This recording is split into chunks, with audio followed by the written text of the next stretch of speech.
A significant ruling from the UK's highest court is getting the attention of LGBTQ+ activists all around the world. The UK's Supreme Court has ruled the legal definition of a woman is someone born a biological female.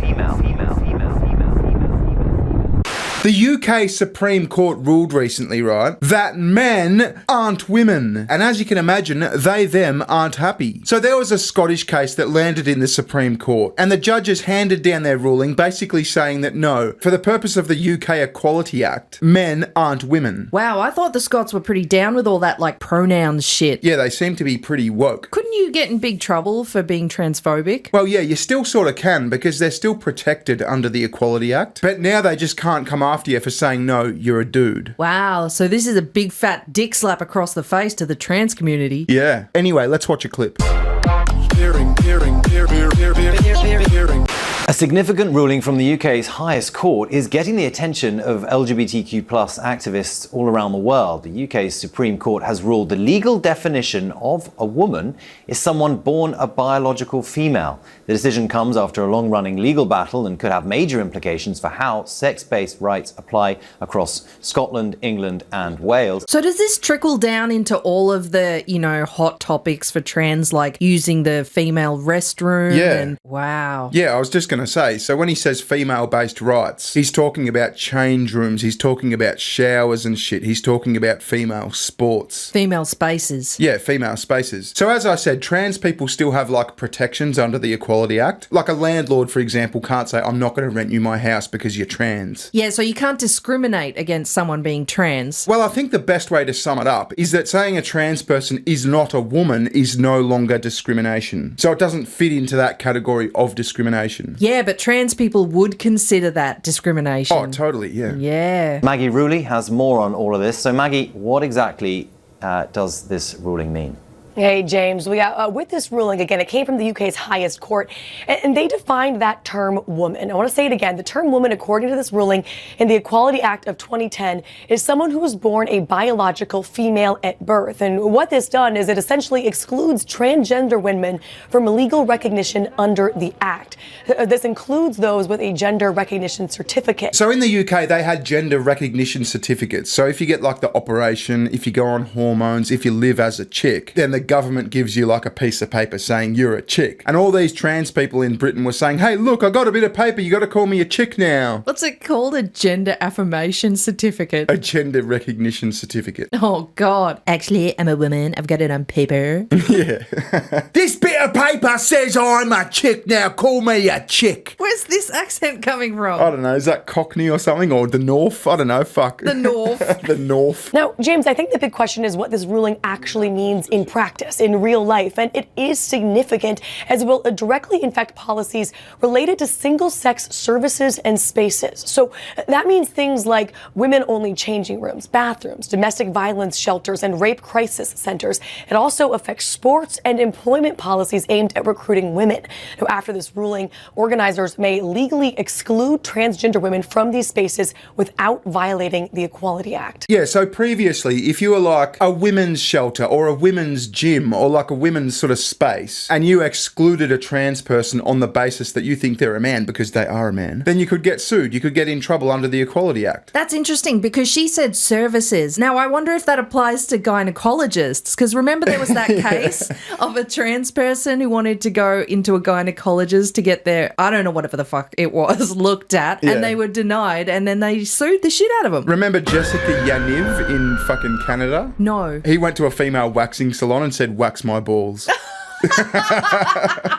And it was a big thing, and I think the waxing salon got like in trouble. Backsack and crack. Yeah. Yeah, this is such a huge issue, isn't it? It goes well beyond the UK. It's an issue, it's a debate, it's a topic in countries all around the world. Absolutely a massive debate here in the United States as well. It is a debate in a lot of countries. Now, America's looking pretty good. Trump just did the men in women's sports executive order, and you've also got free speech in America. You've got the First Amendment. So you can say whatever you want pretty much. Australia is not looking so good. Remember the tickle tickle versus giggle case? Yes, I do. Yeah, so Australia's got no hard and fast definition of woman. There's like the 1984 Sex Discrimination Act, but then there's like, I think it was the 2013, the one that Julia Gillard put into place. It might have been an amendment to the Sex Discrimination Act, but that talks about gender identity. So there's no hard and fast definition. So this tickle versus giggle case, Sal Grover, the chick that ran Giggle, that app for chicks, she lost her case. Yes, she did. I felt so bad for her. Yeah, so I did a video about this. I'll link it below. But there was this app for women. A community space for women online. Yeah, to like network and find like flatmates and that sort of shit. And this dude, this trans woman, tried to get on there and they rejected her. They said, no, you're not joining because you're a bloke. Yeah, well, people complained about it. Yeah, and he took Sal Grover and the app to federal court and Sal Grover lost. So that's currently being appealed. We don't have a result on that yet, but that will probably end up in the Supreme Court if she loses that. And it'll cost her a fortune. Yeah. I imagine there's been a lot of response to this ruling. Yeah, you imagine correctly, James. I mean, I think you nailed it when you said this is a global issue. There's been a global response.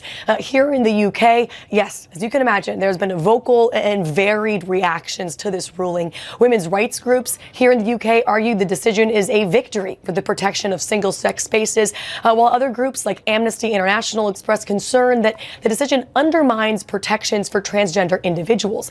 Now, for their part, and this is interesting, James, the court ruling goes on to say that we counsel against using this reading as a judgment, as a triumph for one or more groups in our society at the expense of another. So the judges are basically saying this isn't a win. Like, you don't just have carte blanche permission to like be cunts to trans people. Yeah, of course. But simply saying that a trans woman is a man is no longer discrimination. Yeah, and it's like that video we did on that Turkish baths. Oh, yeah. You don't want to go in for a sauna, a massage, and a side of balls in your face. Yeah. It also clarifies that people who are transgender, whether they are undergoing, have undergone, or are planning to undergo the gender reassignment process, they are specifically still protected under the Equality Act 2010. Yeah, so the decision was handed down, and as you can imagine, the Trees are not happy! Yes, I can imagine. Remember India Willoughby? I did a video about India a while ago. Why am I not remembering all these transsexuals? Well, this is India Willoughby. Now, India is like a talk show host, columnist sort of thing. That's India, the trans woman on the left, and that's Jonathan, the dude, on the right. It's just not a great name, India, is it? No, get this India! Hey, baby, get some of this, India.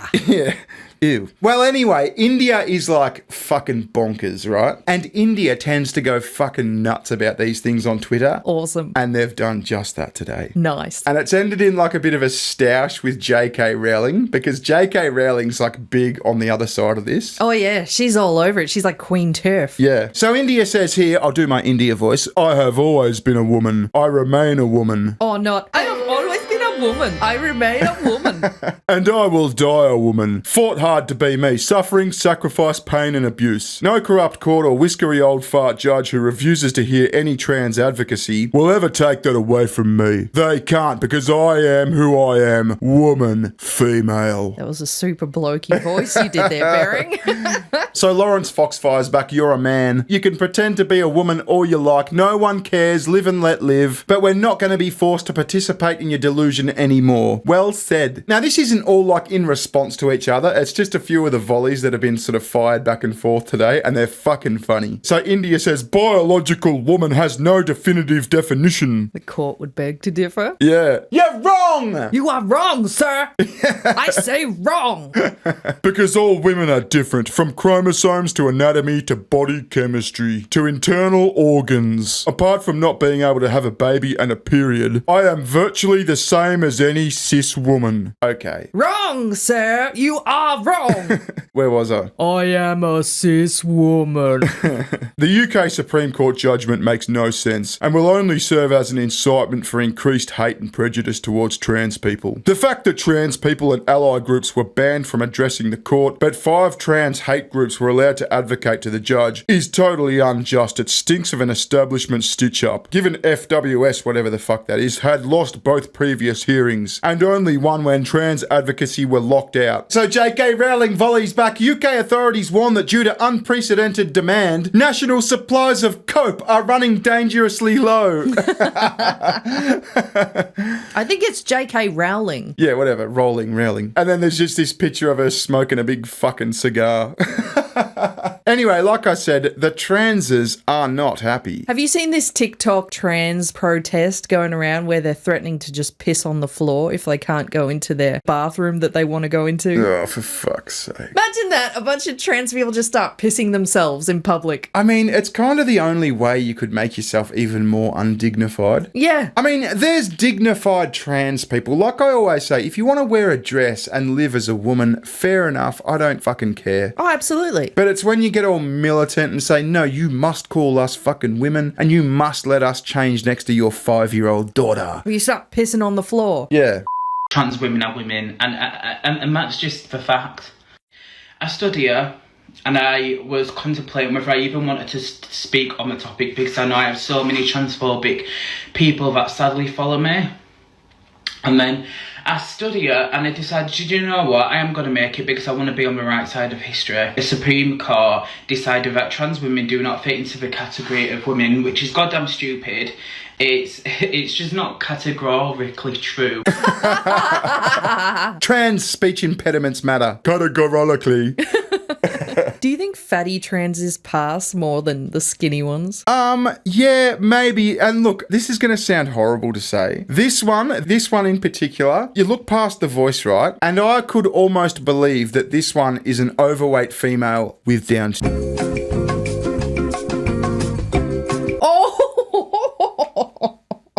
You can see it, can't you? I mean, fuck, I'm being honest. But yes, I think that maybe like fat ones could pass a bit more because like... Man boobs. Yeah, man boobs, and like it sort of gets rid of the jawline and shit, you know, Yeah, like the fat it sort of... hides a lot of the harshness. It sort of softens the face. I don't know. But then you just go, ooh, a fat chick.